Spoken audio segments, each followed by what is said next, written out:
Welcome back to Killer Fun, where we explore the intersection of crime and entertainment every other week. I'm Christy. And I'm Jackie. And today, we are talking about the Prime Video reboot-ish of Mr. and Mrs. Smith. Yes. Yes, they have I've a new... never seen the original. Okay, so there was an original show, like in the mid-90s, starring Scott Bakula. It was like 13 episodes or something.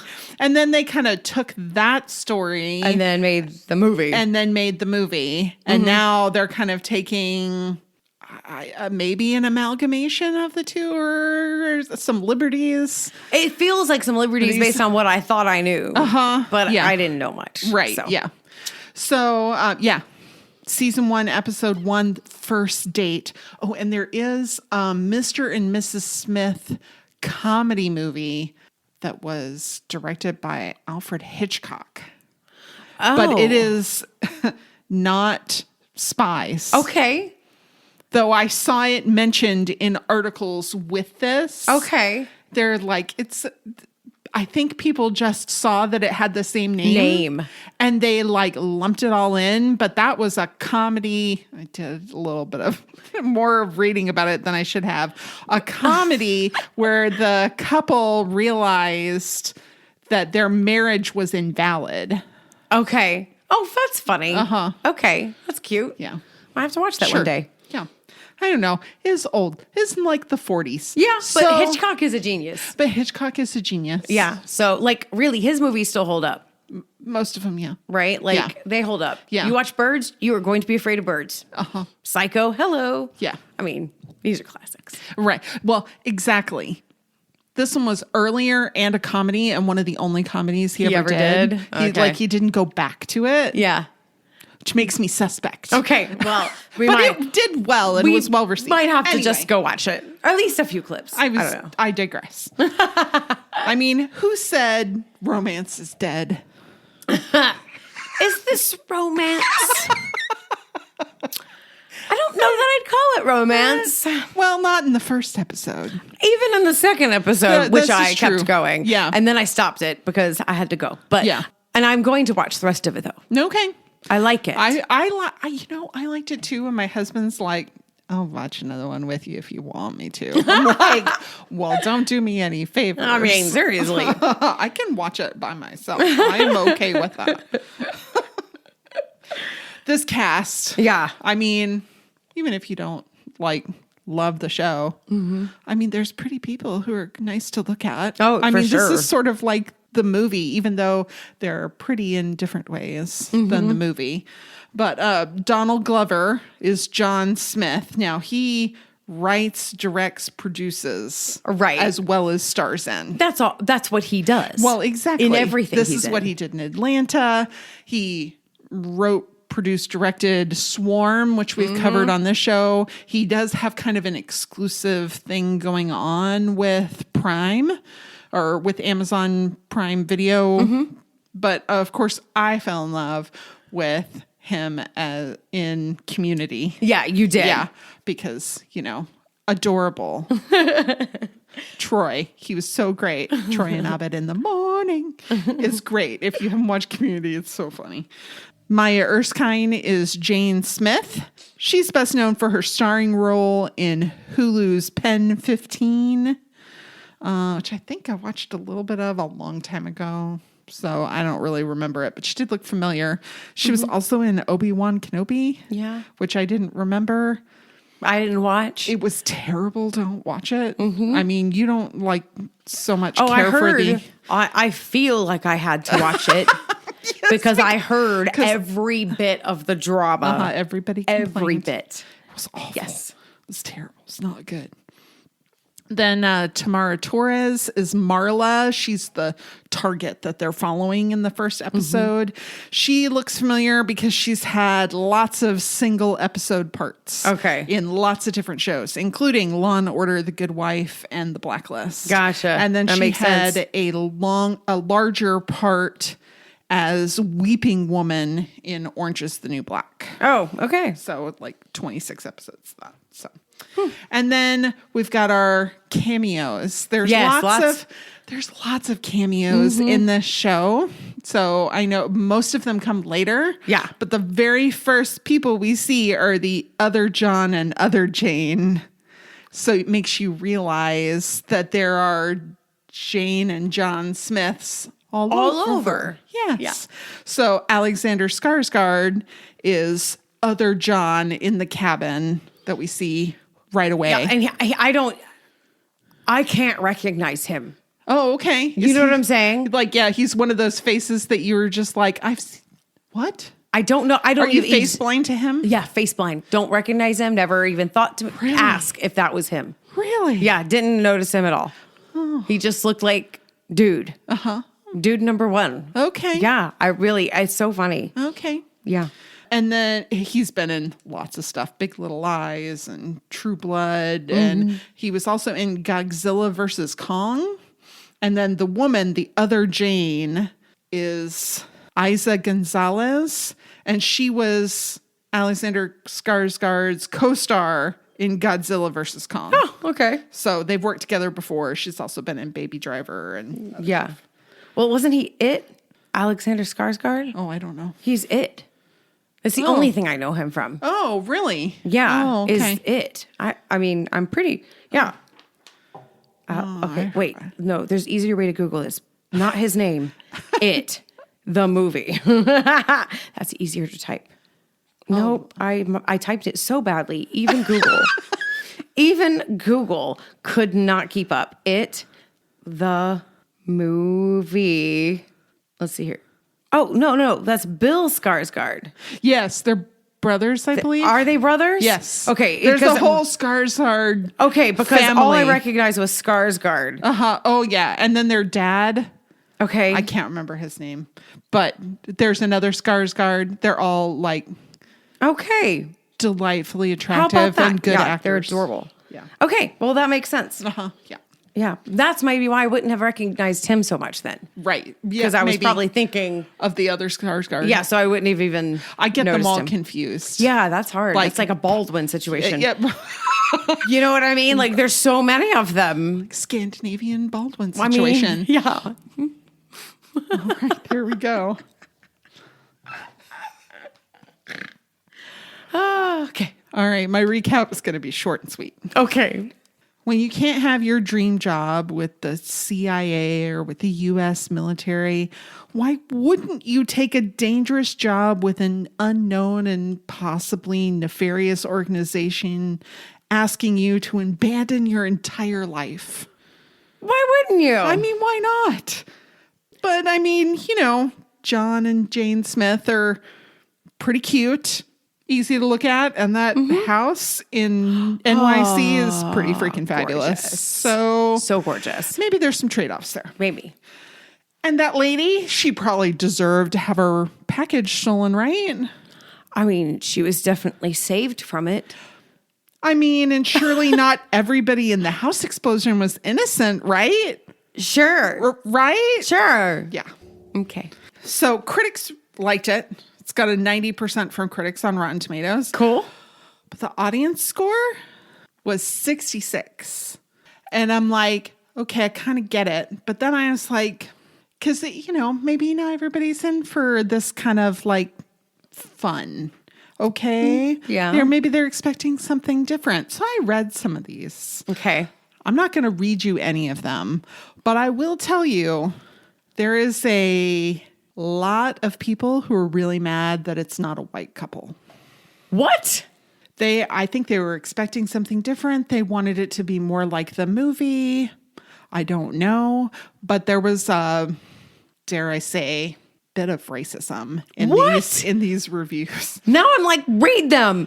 I want to know. I'm so confused. Why would I don't get it? I'll put a link to it on our social media. And if you want to go, I don't recommend it. Oh my gosh. I don't know. It's like a train wreck. You can't look away. Yeah, that's ridiculous. I read through a few of these and I'm like, oh yeah, no, that's not okay. See, and I was going to say that I get it because the dialogue and the way it is very authentic to, kind of the culture and generation we have now, where there's a lot more socially awkward conversations. Sure. And that these characters, first of all, they're supposed to be a little socially awkward anyways, but they play it that way. And so instead of having quick wit and fast, like I always know what to say kind of lines, right? It's very slow and awkward, and there's a lot of weird pauses, and it's authentic. It doesn't feel like people like forgot their lines. No. But it is a little different to like watch. Sure. I get it. And if what you're expecting is this, quippy Angelina Jolie or Brad Pitt. Yeah. Then it's a very different. These two people are very quiet. They are very like good at talking with each other in very intentional ways, but it's also very stunted. Yes. It feels very natural. Yeah. And I mean, to me, I like really appreciated that. Maybe that's what my husband doesn't like about it. Because it doesn't glamorize like their personalities. No, I mean, they're not like these slick spies. No. They're people who couldn't hack it. Right. Right, because they're not really even spies. They're straight up assassins. Yeah, I mean, yeah, exactly. Which is why we're not talking about espionage in the psychology break. Oh, good. All right. Sounds like a plan. They used real world locations. So the unusual sort of cadence that they have when they're speaking to each other a lot of the time kind of adds to the authenticity. They also used a lot of real world locations. Mostly in this first episode was New York City. Yeah, definitely. So the Manhattan home that they're in is a real Manhattan residence. Wow. I know. Oh. They go to Central Park, the West Village, Tribeca. I mean, we see all of these things. We'll talk a little bit more about that, though, later. Okay. We do have some other things to chat about locations. Cool. Thoughts? Yeah.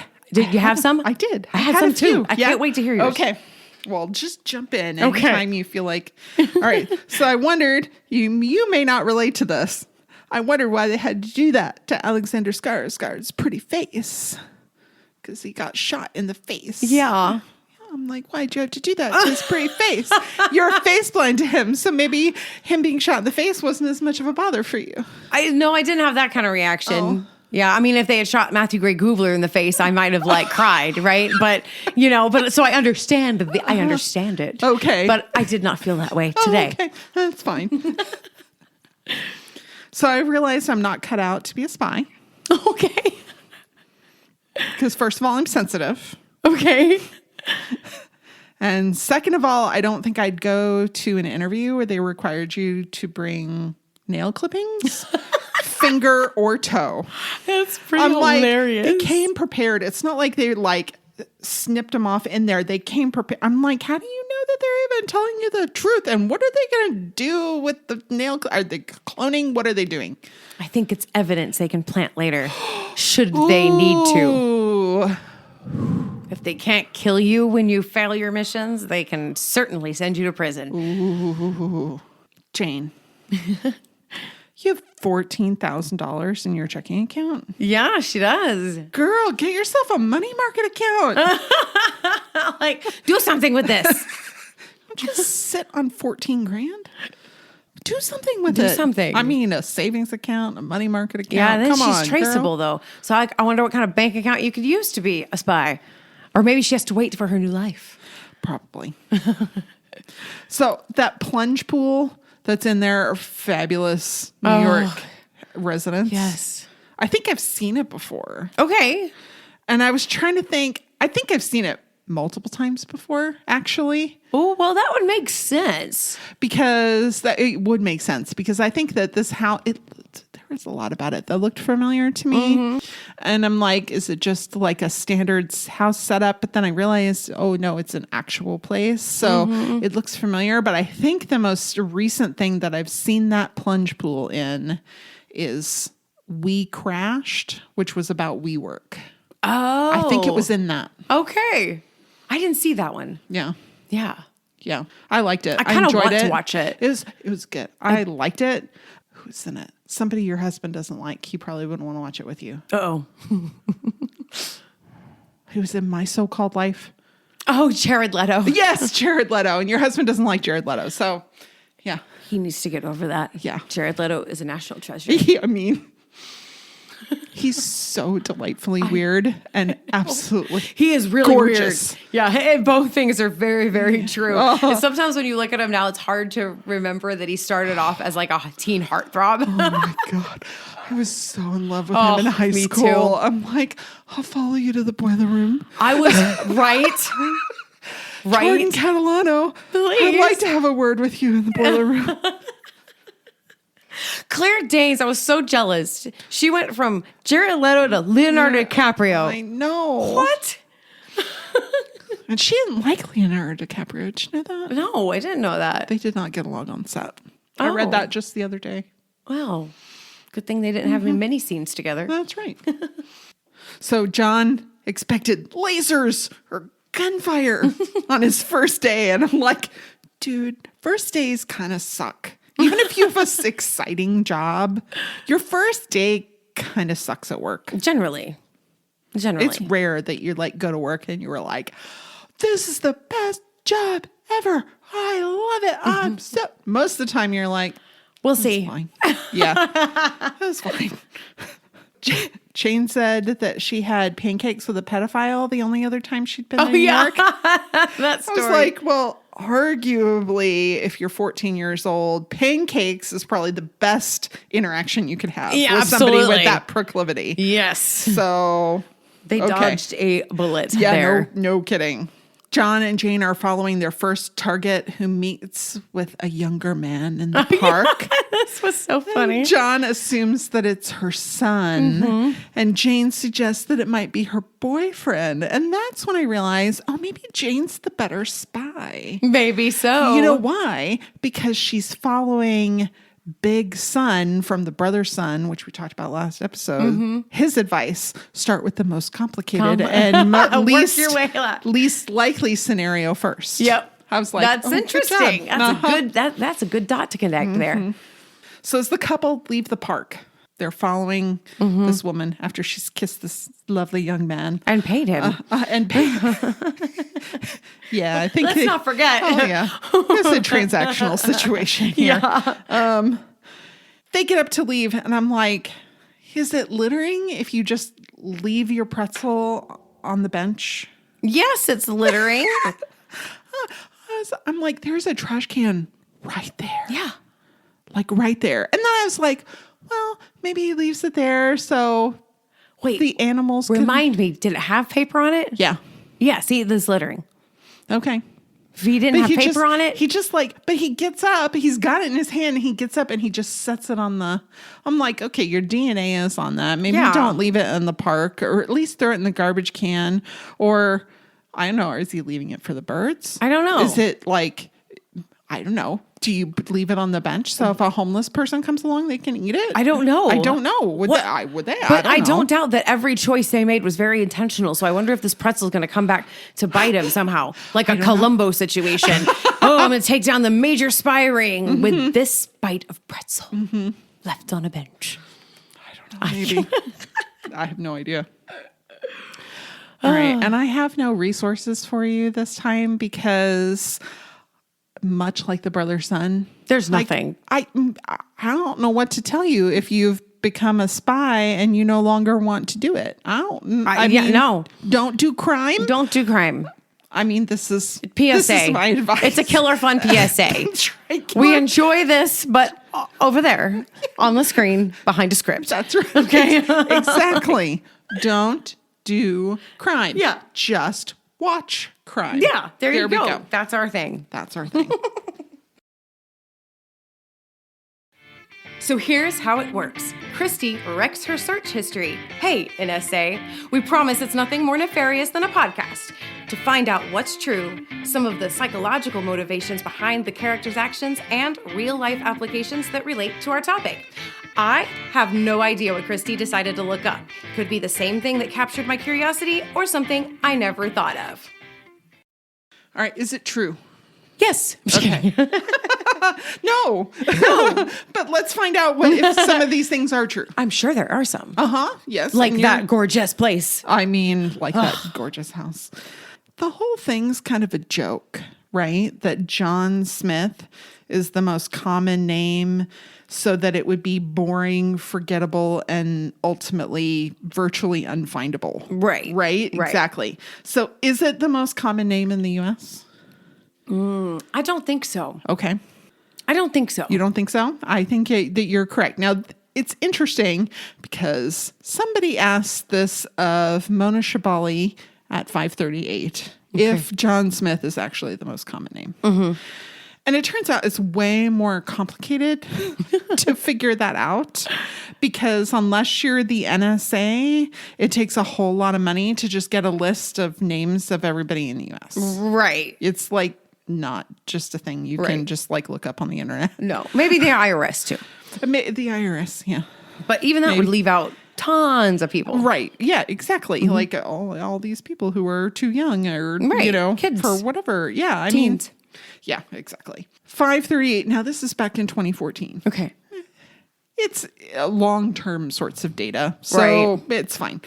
They think that the most common name is actually James Smith. Okay. So they talk about their whole analysis. It is very long and complicated and how they did this. So 538 is bad at making predictions, but they are good at analyzing data. Right. This is an analyzing data situation. So, yeah. Makes sense. 9 of the top 10 first names on this list are male coded. Okay. Because people tend to be more creative in naming their daughters than their sons. Okay. And James is the first one on that list. And actually, the Census Bureau makes it a little easier to find last names. Right. Okay. So they were able to look at that. And there are about 2.5 million people with the last name Smith. So so Smith is the most common, popular. Yeah, the most popular. I'd say first names are popular. Last names are common. You're totally right. Yeah, that's fine. It was about 2.5 million have the last name Smith, opposed to the next most common, which is Johnson. Which is about 2 million. If you put those together, you end up with, after you've accounted for a lot of different variables of, most people who are named John Smith are also white, and different things like that. What are the ethnic makeups and different things, blah, blah, blah. That James Smith is probably actually the most popular, and that John Smith actually suffers because John Smith is a prominent figure in U.S. history. He and Pocahontas had, things that they did in New England back in the day. And also, it basically means blandness, so not a lot of people name their kid John Smith. That said, mynamestats.com said that they think that there's about 32,000 people with the name John Smith in the U.S. And James Smith is about 43,000 people. Wow. Yeah, all right, there which you is go. more than I thought, but also, 300 some million people. Yeah. Still small percentage. Jane has been in the top 500 names for girls for a long time. Yeah. But Jane Smith doesn't appear near the top of the list.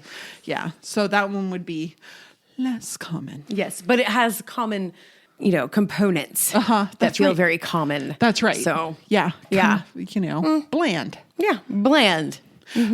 Which the actors are not. They're anything but bland. Yeah, they're not bland. So, but they come off cool and just kind of chill. That's out right. And about. That's right. Yeah. So in the opening scene, the other John and Jane are on the run. They see danger coming in the form of a black Land Rover. And I was like, ooh, are black Land Rovers the new Suburbans? Like from Clear and Present Danger? I think so. Ooh. I'm going to say that's got to be pretty popular now.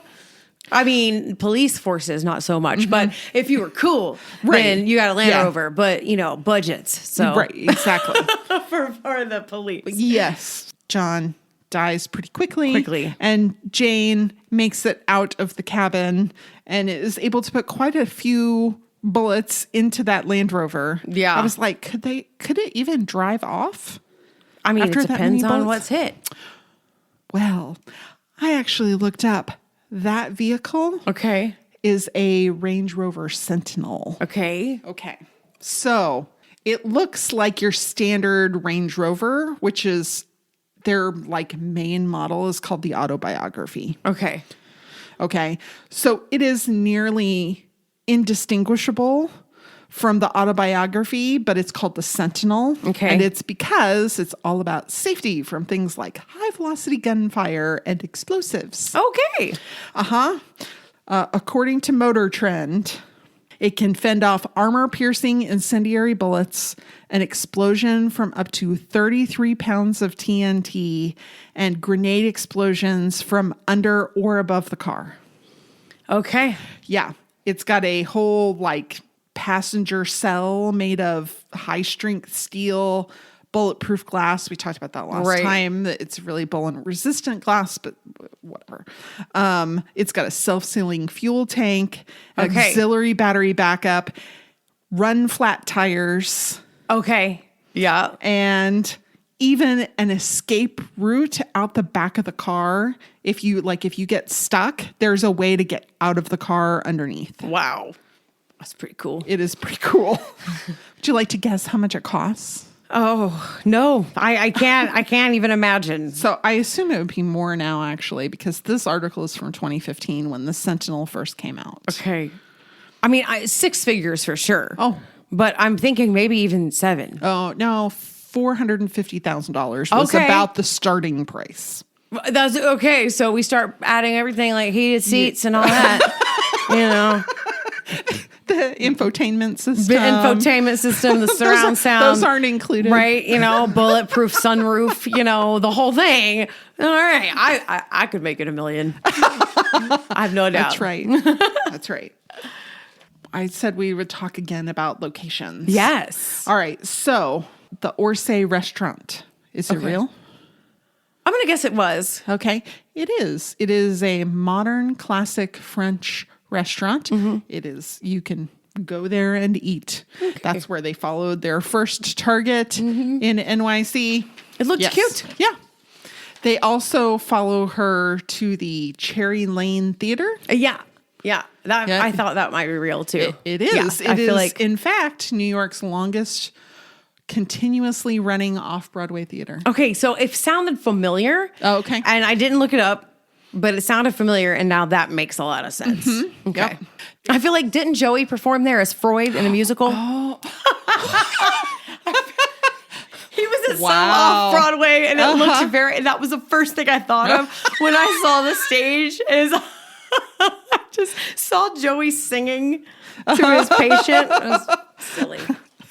Yes, I can hear. I can't think of the can't words. think of the All I words. can remember is the "Champon today, No, don't dingle." Yeah, like there's penis envy. Yes. Yeah, that was what the whole song. The whole was thing. about. Yeah, It was hilarious. Oh my gosh, so funny. All right. And then when they deliver the package, they're given specific longitudinal and latitudinal coordinates for a home.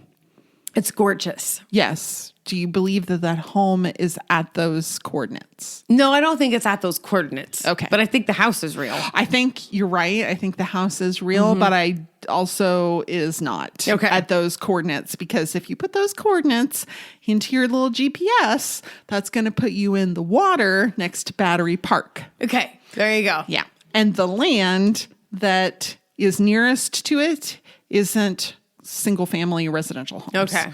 So it's not even like close. Yeah. I figure they have to do that. Yeah. Because, I mean, it's like a phone number. You can't just, give away locations like that. Right. No, we're going to put it out in the water. Right. Out in the water, in the ocean, whatever. Yeah. There's a lot of it. So, and none of us are going to remember the coordinates. So we're, No.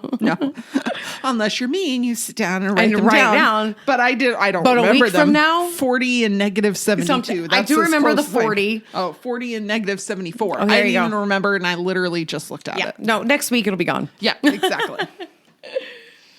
All right, so Jane couldn't get into the CIA because she showed antisocial tendencies. So I was like, what are some of the things that can keep you from getting into the CIA? I think that might be one of them. I think so. They don't specifically mention it on their website.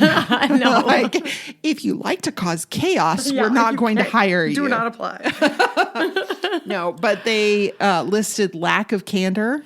So dishonesty, basically, illegal drug use or misuse of prescription drugs. So that makes sense. But that also includes marijuana because it is federally illegal in the U.S., even though it is legal in some states. Don't use it if you want to work for the CIA. Criminal or unethical behavior in your past will be a problem for you, even if it's long in your past. They're going to find it. So you need to have candor and disclose those things. And that includes impending charges. So if you're about to be charged for something, you're going to want to tell them about that too. And it will probably keep you from getting a job with them. Yeah. Also, crimes like illegal downloading of copyrighted material can be an issue. And I'm like, are they going back to Napster and LimeWire, I wonder? Like, how far are they going back and how much do they know? Yeah. How much do they care about? Yeah. It's like that FBI warning on the front of the VCR or not the VCR, in the front of the tape, and and it was like so long. I was like, oh my gosh, we can read it 5 times by now. Yeah, exactly. Right. Yeah, it's up there for 45 seconds or something. Like, it felt like an eternity. Like we'd fast forward through that. You fast forward through it and you could still read it. You could still read it. You could read the whole thing in the time it took you to fast forward through it. Yeah. Lack of responsiveness, which I found this really kind of funny because they expect you to have a quick response to them. Okay. They are under no such obligation to you because they're a government agency. Well, yeah. Yeah. In their job, that would be necessary. Oh, sure. Like, Yeah. Sure. Yeah. I could see that. I could see that. Yeah. And then this was the one that I was most surprised about.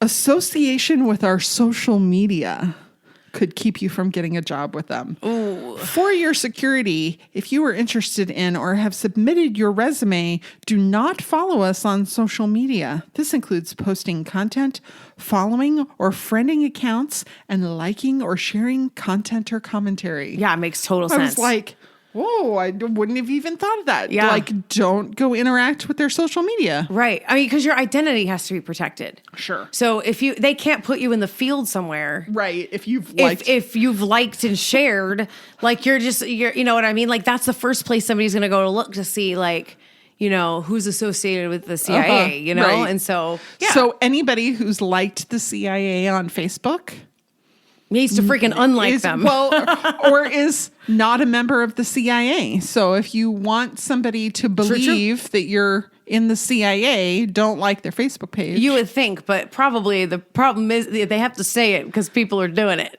Right. You know what I mean? Exactly. But if they tell you they work for the CIA and they like their Facebook page, they're lying. Right. Yeah. Like you should know Look that. at you. You can be a sleuth. Yeah. If somebody tells you that they've liked the CIA and that they work for the CIA and they like follow them. Yeah, they like them on Facebook. Liars. Or Twitter or whatever. Yeah. Threads. I don't know, whatever's popular. Yeah. All right. So both John and Jane were familiar with the alien handgun. Yeah. Is it real?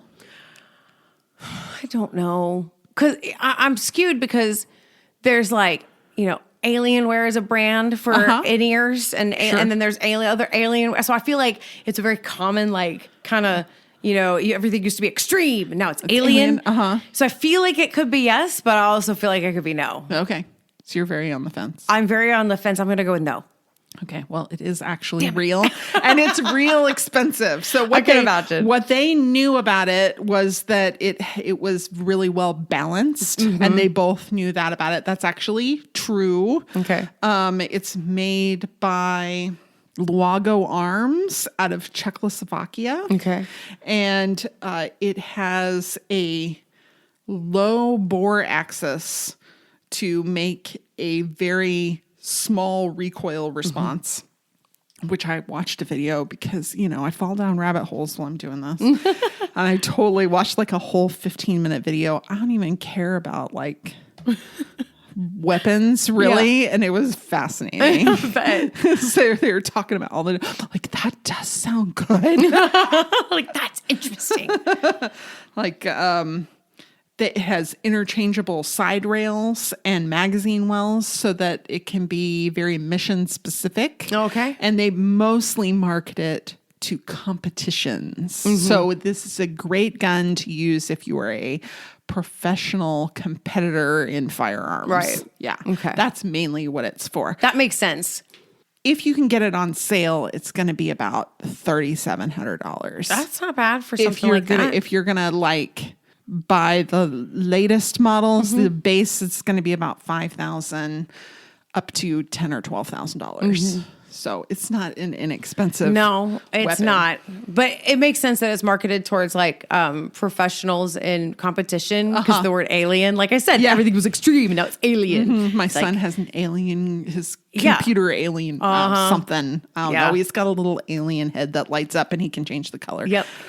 That's about all I know. He understands a lot more of it than I do. But no, it's just a really cool branding thing. Yeah. But really for that kind of equipment, I mean, if you're a musician, you're dropping that, easy. Yeah. So John told Jane that she looks like a hunter because her eyes are close set. Yeah. And he cites the animal kingdom as evidence. True? Yeah. Okay, I feel like this is shown to be true, but I don't know the real research on it. I feel like we kind of know that in a way that yes. And then because the more side eyes is to look around, they have more peripherals. So they know so I feel like that is true. Okay. So yes. And we've kind of known that for a while that forward facing eyes are hunters, side facing eyes are prey. Yeah. That's kind of what I know, but I don't know what the real research says about it. Okay. Well, that part of it was actually pretty, like, we've known that for a while. Okay. But the University of California had research in 2015 that was so interesting. I want to talk about it. They were talking about the pupils. Okay. So vertical slits are more likely to be ambush predators, and they're active day and night. Horizontal slits are more likely to be plant-eating prey species and have them further on the sides of their heads. And circular pupils are what they called active foragers because they're going to chase down their prey. Okay. That makes sense. Yes. So this is wild. So the horizontal, the prey. Right. Goats. Their pupils. That's what I think of. Goats. Yes, goats. Yeah. Smaller sorts of sheep, things like that. Yeah. When they're horizontal to the ground, it helps keep them from being blinded by the sun. They're able to see the ground, what they're eating, what might be coming at them. And when they put their head down to graze, their eyes rotate in their head so that the slits remain horizontal to the ground. Oh, that's so weird. It's so weird. That's why they can be so creepy looking. Exactly. That's funny. Their eyes are a horizon, like an airplane horizon. Exactly. That is exactly it. Ambush predators with their vertical slits have to gauge the distance that they would need to pounce on their prey, and they're forward facing so that they have like stereo vision. Okay. So that they can really judge distances well. Yeah. Right. Depth perception is really important for them. But it's not all predators who have vertical slits. Okay. What they found in this research was that the closer the animal's head is to the ground, the more likely they are to have vertical slits. Okay. So like a house cat has vertical slits. Right. Lions have round pupils like people do because they're further up from the ground. Yeah, that makes sense. It was so interesting. That is really interesting. Not exactly what he was talking about. No, but like it's adjacent. It matters. Sure. Yeah. And we talked about cats, which makes me happy. And she had a cat, and that made me happy. That's right. That was cute. Max, the cat. He's so cute. Yes, very was sweet. cute. Very Yes, sweet. he was a sweet kitty. All right. So John marvels at the comfort of Jane's bed, and she says it's horsehair. Is this fake, or am I just not bougie enough? I feel like that's if it's real, it's bougie and dumb. Okay. Because I don't know what it would be encased in to keep the horsehair from poking you. But I've dealt with horsehair plaster, and I can tell you it's pokey, pokey, pokey, pokey. Okay. So, like, I know that. But also, I know that we have a tendency to take things that were originally sort of the poor man's whatever, be it like, pita bread or, ramen or all these, and we make it bougie. So I feel like, yeah, it's probably true. It is. And the sheets they were laying on, though, that's what I noticed. Yeah. The full-on linen. Oh, beautiful. Yeah. Yeah. Yeah. It fit right in that house. Okay. So there are actually horsehair mattresses, and they are extremely durable, and they are moisture wicking and temperature regulating. I mean, it makes a lot of sense, right?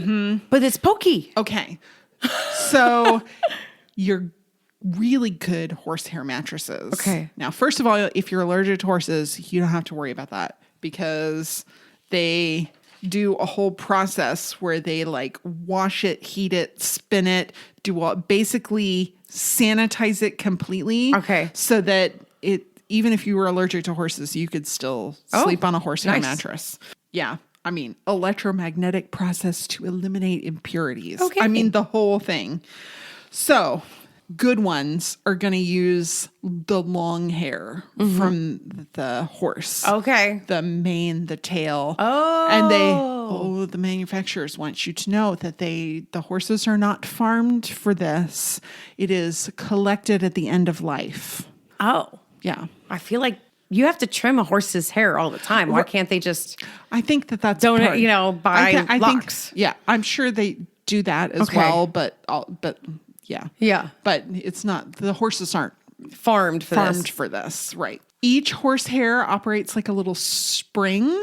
So instead of having an inner spring, it's like it's all made of like tiny little miniature springs. Yeah, that makes sense. Because they're hollow, they moisture wick and allow fresh air in. They like roll it. There's like the long hairs, it's easier because it gets rolled and done. Wow, there's a whole process. I'm sure you're gonna read about it all online.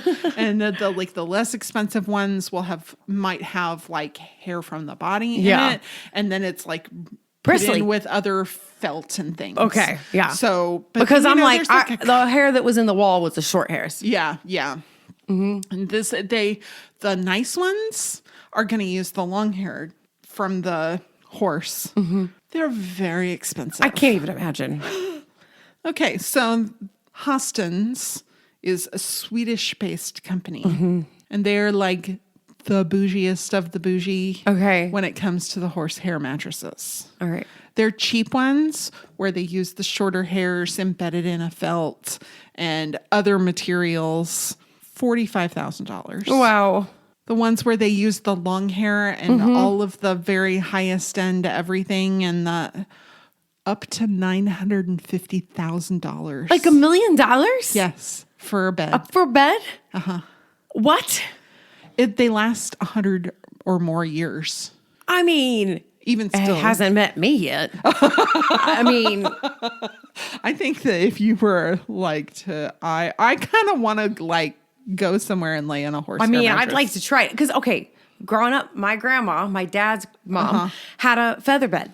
And that's where I stayed every time I went. Nobody else liked the feather bed. Nobody. Everybody thought it was so soft. Too soft. And I was like, that's the point. And I would run and I would jump and I'd right into this feather bed, and it was like the most comfortable ever. Yeah. And I don't know whatever happened to it. Yeah. It was very sad. Somebody decided they didn't like it and got rid of it. Well, I was a child when my grandma passed. And so, I was like in 4th, 5th grade. So, I mean, I could have inherited it. They could have sent it to me, but I don't know what happened. So anyway.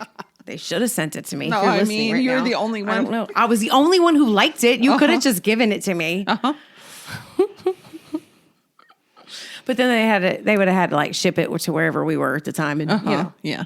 problems. That's probably why it didn't happen. We lived in Texas actually at the time. Okay. So they would have had to shipped it to Texas. Yeah, that's why they didn't do it. So that's why they didn't do it. If you'd lived near her, you might have been said, "I'd like the Plus, feather bed." my dad has allergies, and down feathers are, one and of so the like things. I didn't have that allergy, and a lot of other people did, which is another reason they avoided that room because it was not only the mattress, it was the feather pillows, it was the whole thing, and I was the only one not affected. So it might have been a little bit of my dad being like, "No, I don't want that in my house." No, I want to be able to go in and visit with my daughter in her own bedroom. And those little feathers, they come out. They do. They go everywhere. Yeah, they do. Yeah. They do. All of the sources that we use to inform our discussion here on Killer Fun Podcast can be found on our social media. Join us on Facebook at Killer Fun Podcast, exploring the intersection of crime and entertainment. You can find us on Twitter at Killer Fun Pod, or you can send us an email at killerfunpodcast@gmail.com, and I'd be happy to share a link to whatever information you're looking for. We love to hear from you. You might learn a little something too. Psychology break. All right. So both members of this team give reasons in their interview of why they were broken up with. Right. Okay. Yes. Like, their why did they break up with you? Yeah, I remember this. So John said that a former partner called him emotionally unintelligent. And I was like, oh, let's talk about that. Emotional intelligence. So some signs of low emotional intelligence are low self-awareness. You're highly opinionated. They will fight that they are always right. John said his worst quality was that he can't lose an argument because he's always right. And yet I'm like, and yet he's self-aware enough to know that. He's making progress. well, okay. But he didn't say, I think I'm always right. He said, I am always right. Right. He did. He did. said, like, but he also called it his worst quality. This is true. So like baby steps, right? Baby That's steps. right. He realizes that this is why he got broken up with. Yeah. There we go. That's funny. They're insensitive. They lack empathy. They lack accountability. They blame others. They have poor coping skills. They called it low motivation from the Kentucky Counseling Center. Basically, that they just can't, they don't have a lot of motivation to cope with their emotions. That's what they mean by low motivation. Not that they're like, lazy. They just don't cope well. They don't understand their emotions. So they just don't deal with them. They don't have good self-regulation. Seems like a bad idea to have that in an assassin, if you're asking me, that they're unpredictable emotional responses. Yeah. But I mean, they didn't seem like they were really all that worried about the health and safety of their assassins. So, whatever. Relationship problems, narcissistic tendencies. They want to be the star of every conversation. That said, somebody asked, do narcissists have a low emotional quotient, like emotional intelligence? Yeah. And they said that it hasn't been studied, which I'm like, oh, that's interesting. I'm going to have to. Do you think that there's been depends studies? on the question. I guess maybe in a very specific way. I mean, yes, it's been studied. I mean, narcissism and EI, yeah, because the Harvard Business Review has a great book on emotional intelligence. Oh, great. It's a great way to go get an overview because it's got articles that are written more for the public to begin with. Okay. Because the problem with research articles are, how they have really boring titles? Okay. It's because research goes very, very narrowly, right? It's a very specific scope with specific variables. Okay. Therefore, the thing they're studying is not emotional intelligence. Oh, okay. They're going to study narcissists in roles that are executive management of their people in a very specific way. So there's going to be research out there that talks about narcissism and low emotional emotional intelligence, there's going to be, but it's not going to say necessarily. Okay. But I feel like, yes, we've studied enough where we can say, because if we've studied it the other way, that we know that we have a high narcissism, that a person scores higher on narcissism when they also score lower on general emotional intelligence. We've studied it. Okay. Right? Okay. We've already linked narcissism and emotional intelligence, right? So because we've linked it, that's why there's not specific studies about it, because we're studying the specific situations. Well, they might operationalize it very particularly. Oh, okay. And so maybe I don't know when this article came out, maybe it was at a time where we didn't have a lot of research that had that narrow scope of saying high on big 5 narcissism, right? Right. And low on EI. Right. Okay. Like maybe we haven't studied that association, but I have to think from the other things we know and we've seen, I can't imagine that doesn't exist. But that's interesting. I don't know. This article was just on their website, so Maybe it doesn't have it's early into the. It didn't have a date on it. Maybe it's I early. always put that if it's Well, I also available. noticed so there's the desire to say EQ. Because IQ, EQ. But it's not. It's EI. Yeah. If you're using EQ, you're not actually going with the original researchers who coined the term. Who in their book on it, the full book, not the Harvard Business Review one, but in the full book, they explicitly say it is not EQ. Oh, interesting. Because we are talking about emotional intelligence in a way, but we are not talking about it in the same way we're looking at the Stanford Binet, like IQ. Right? Okay. So, Cool. EI. Yeah. EI. Okay. EI. But it's the same thing. I get it. It's EI. I mean, it's cute. EQ, IQ. It's cuter that way. Yeah, I get it. And you hear EI, I just want to go EI, EIO. EIO. I want to sing about farm animals. Yeah, right? The goats with their horizontal slit eyes. And, Yeah, exactly. Exactly. Yeah. some tips on how you can handle people with low emotional intelligence is accept who they are, because everybody's different. Not everybody's going to have the same intelligence level for anything, including emotions. Listen to them, be a sounding board so that they can be self-aware of what their emotions are if they're having trouble identifying them. And sometimes just being really logical with them can also be really helpful, because they're not going to understand an emotional response very well. So if you can be logical with them, they maybe Yeah, no, it's be helpful. EI can be taught. Sure. These are skills you can learn. And, and some people may not be more natural at it. Like they don't have as many mirror neurons as another person, right? But if you have, you can learn kind of these skills, these social cues, right? I mean, it's a theory of mind, basically. And so you can learn it. You can be taught. And so it's funny. I love this subject so much, but what I love about it most is that EI in multiple studies has been shown to account for more of the success in CEOs and large, company people who lead large companies is more successful than a more successful predictor than IQ. Oh, interesting. Or even subject matter expertise. EI has multiple studies show that it accounts for more than those. Very interesting. At least as much as. So it's a very important skill. Yeah. So learn it. Learn it. If you aren't good at that, Yeah. Learn it. learn it. It's going to help you in your relationships. It's going to help yeah. you in your job. Yeah. You'll be happier even if you don't have that level of success you may have your eye on. You will also have a better outcome overall. Oh, there you go. Excellent. All right. So Jane's former partner called her numb. Yeah. Like emotionally detached. Yeah. And Psychology Today defined that as the inability or unwillingness to connect with others on an emotional level. It can be a coping mechanism from like a reaction to trauma, abuse, or unprocessed emotions.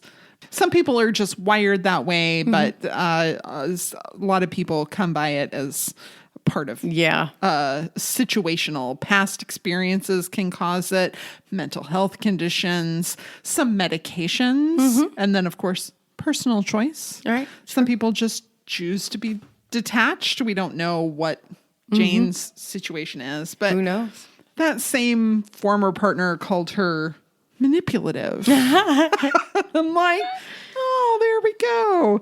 So, red flags of highly manipulative people on Psychology Today.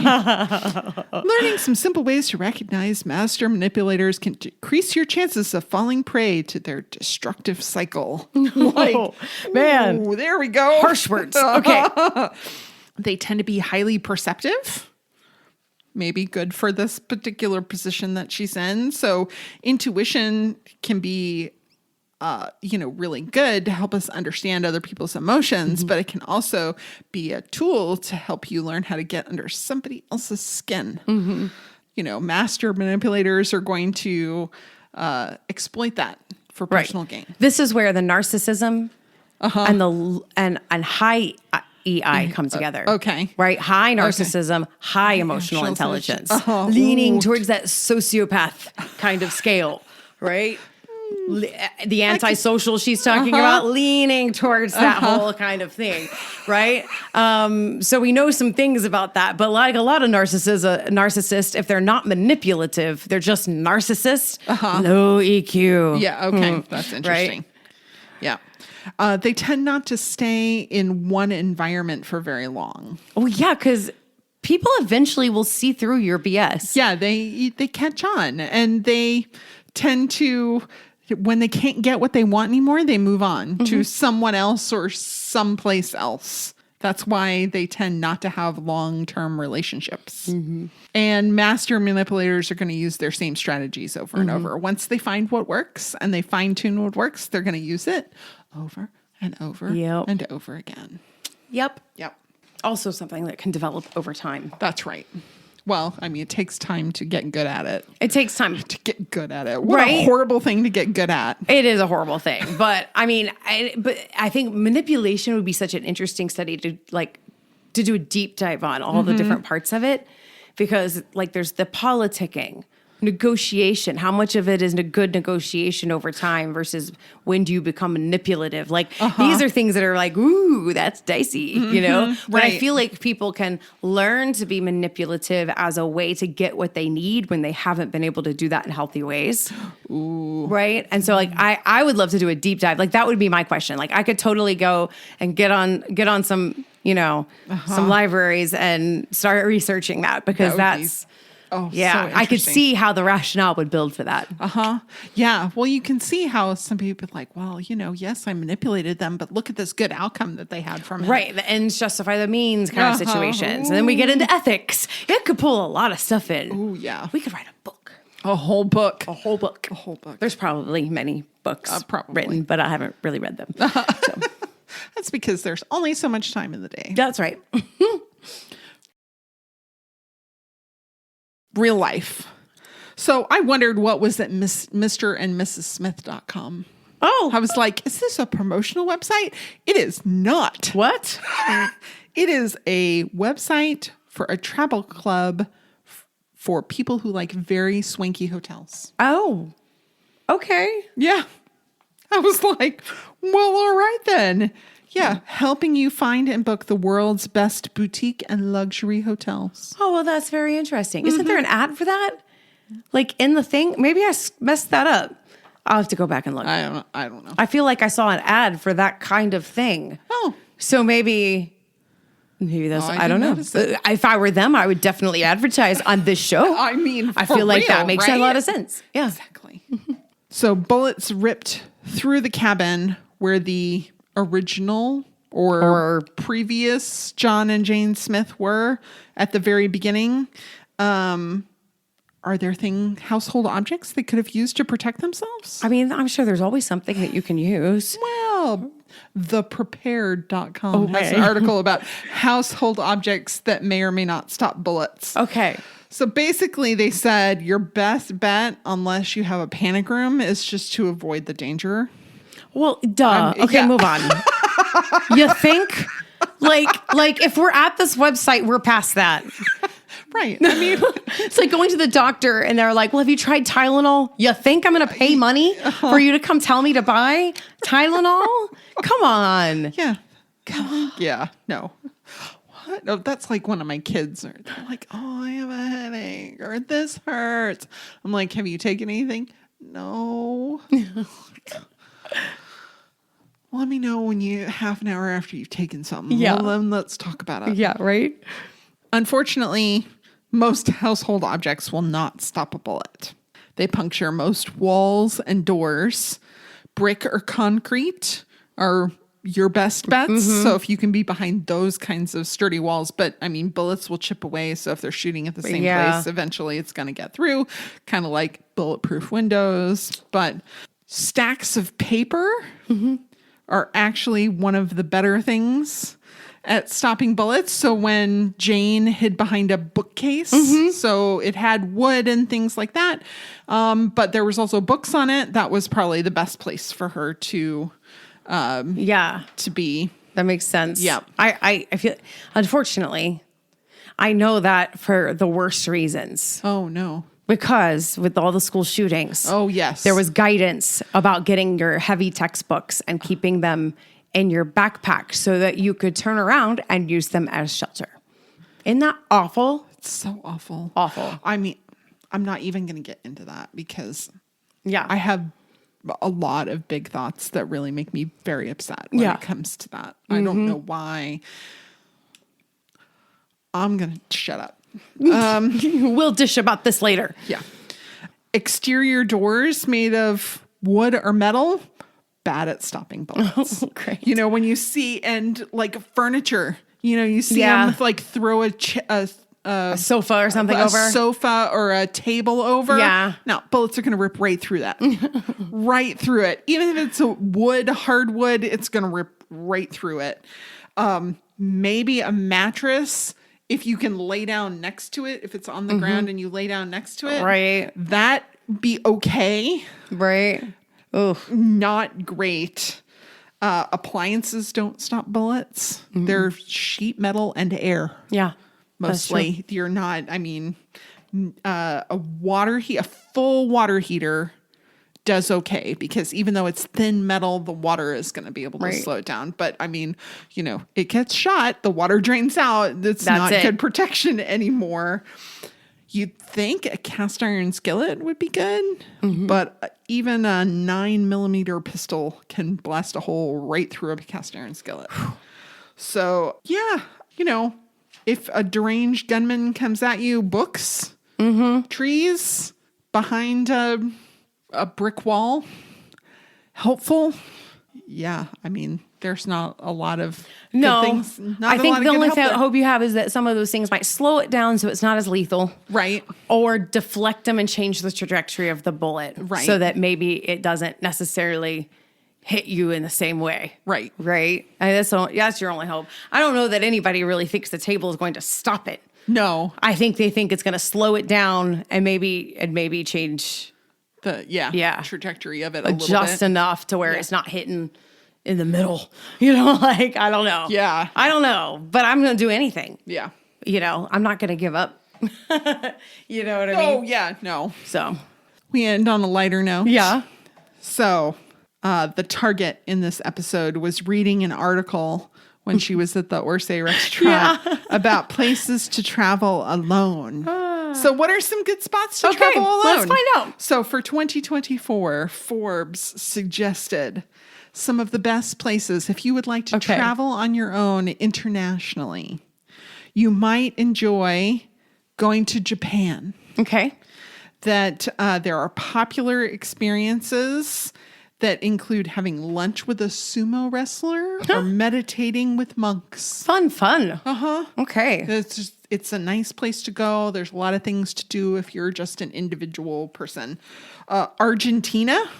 Okay. They have vineyards and horseback riding and hiking. Oh, nice. Like all of that sounds good. I kind of can't believe they recommended Egypt. But they said if you stay in bigger cities and more touristy areas, you tend to be safer. So if you're in Cairo, but there's lots of interesting, cool things to go and look at. And then they list a whole bunch of them. The only other one I'm going to talk about is the Galapagos. Oh, yeah. Yeah, because there's lots of cool things to go that's and kinda see cool. and do. And you don't have to be, it's not more fun if you're partnered up. There's lots of individual sorts of things you can do and go, see turtles and things. Yes. Yeah. Fun. Yep. So next time, sad but necessary to expose cult-like quote unquote treatment for quote unquote difficult children. The program. Yeah. Sanctioned child abuse sucks. And we're going to talk about it. Yeah, let's do that. So, yeah. Thank you so much for listening. We know you make a choice when you listen to us. We don't just come on the radio. You download and put us in your ears, and we really appreciate that. Tell a friend, because it's more fun to watch these shows and listen with a friend. So do that. Rate, review wherever you listen to podcasts. And until next time, be safe, be kind, and wash your hands.